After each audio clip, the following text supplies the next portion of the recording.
1, 2、3。Полундра, ребята. С вами капитан Харп. Добро пожаловать на борт корабля пиратов губной гармошки. Сегодня у нас на горизонте необычная гармоника Suzuki S48B. Поднять паруса. Полный вперед.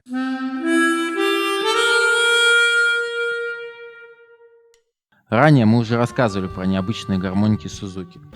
Эта гармошка завершает тройку гибридов, образующих звучание дуэта хип-харп, фрагмент композиции которого вы могли сейчас слышать.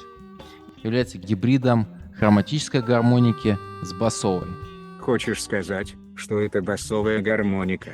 Они же огромные, как корабельные пушки. По большей части да, но эта модель является исключением. Начнем с того, что она поставляется вот в такой коробке. Помимо стандартных надписей, наименования производителя, модели и так далее, здесь указана интересная вещь. Диапазон, который аж на 2 октавы ниже, чем на обычной хроматической гармонике. И-о-хо-хо. Хотя нет, не так. И-о-хо-хо. Вот. В комплектацию инструмента, помимо коробки, также входит современный черный кейс, инструкция и тряпка для протирки. Такого рода сундуки мне очень нравятся. Они практичны и неплохо смотрятся на полке. Флаг и карта схожи с теми, что мы уже наблюдали в предыдущих обзорах Suzuki. Одним словом, стандарт. Раз пошла такая пьянка, то я, пожалуй, и дальше буду говорить басом. Итак, с трюмом мы разобрались, что там по дизайну.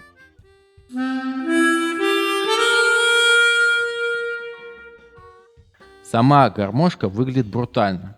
Матовые медные крышки темного цвета, черный корпус из АБС пластика и затемненный мундштук говорят нам о том, что эта гармоника не для реличных баллад, хотя при желании можно сыграть и их, конечно. Маленькая да удаленькая. Эту гармошку я прозвал пистолем. Звучит неплохо. Сверху на гармонике мы видим наименование серии Sirius. Эта серия включает не только данную модель, название которой буква S как раз таки является обозначением серии, но еще аж целых 3 модели. Буква B обозначает бас, а цифрой 48 количество язычков из фосфорной бронзы. Примечательна эта серия еще и тем, что внутри корпуса у нас имеются металлические пластины, призванные добавить звонкости звучания инструмента. Как ни странно, в этом плане Suzuki S48B является исключением, и пластин внутри гармошки нет. Кстати, у нас ведь уже была одна гармоха из этой серии. Если ты имеешь в виду SSCH56, то несмотря на схожесть с Sirius, гармошка к этой серии не относится. И вот еще один интересный момент. Этот бас, по сути, является гибридом хроматической гармоники и, собственно, басовой. Басовые гармошки, в отличие от хроматических, относятся к оркестровому классу инструментов, но S48B, по всей видимости, является исключением. Производитель, похоже, решил, что в этой гармошке больше от хроматики, нежели чем от баса. В целом гармошка выглядит брутально, что отлично сочетается с ее звучанием.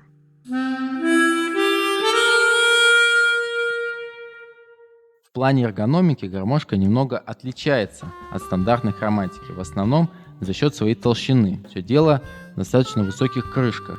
И если при игре с блокировкой губами это не особо заметно, то чтобы привыкнуть к блокировке языком, понадобится некоторое время. Почему крышки получились такими высокими?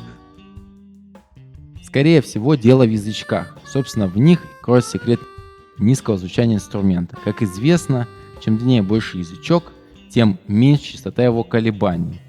А чем меньше частота, тем ниже он звучит. Здесь же немного другая история. Вместо того, чтобы увеличивать язычок, производитель решил напаять на конце самых низких своего рода грузики. Само использование таких грузиков не является чем-то из ряда вон выходящего. Но вы только посмотрите на вот эти вот грузища, которые здесь напаяли. А еще поглядите на эти брутальные черные паруса Винсей Веры. Звучание такой гармошки просто обязано быть злым. Оно таким и является. А крышки высокие, чтобы тяжелые язычки о них не бились.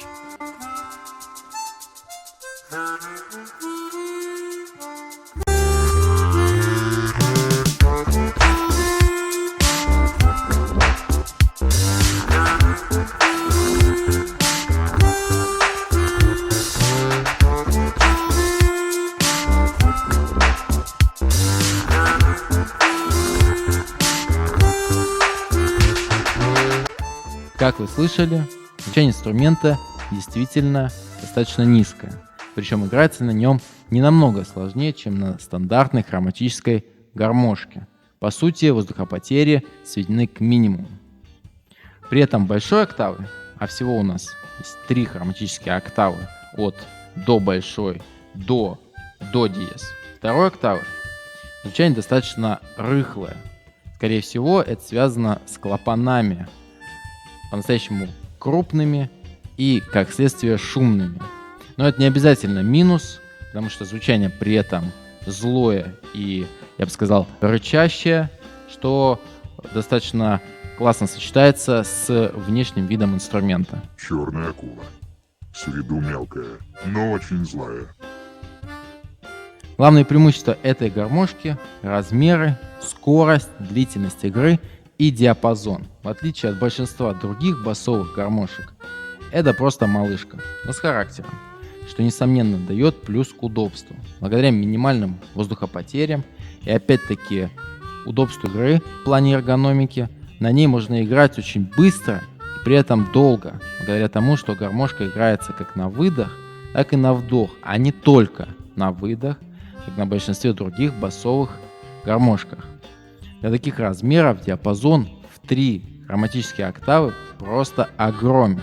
Гармоники в разы больше зачастую имеют меньше диапазон. Вдобавок, диапазон схож с виолончельным, что позволяет легко адаптировать партии. Однако, несмотря на все перечисленное, у этого инструмента есть и другие особенности.